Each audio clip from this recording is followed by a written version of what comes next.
আমায় ছিঁড়ে খাও হে শকুন, এই কবিতা শহীদ শরীফ উসমান হাদি নিজেই আবৃত্তি করেছিল।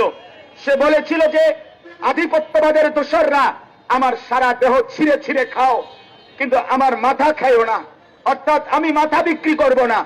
কিন্তু দুশ্মন শহীদ শরীফ উসমান হাদির মাথায় গুলি করেছে, জীবন দিয়েছে, কিন্তু শহীদ শরীফ উসমান হাদি প্রমাণ করেছে ধ্রিম ধ্রিম বাজে গণ তুন্দুবি দামামা, হাকে বীর শির দেগা লিহি দেগা আমামা।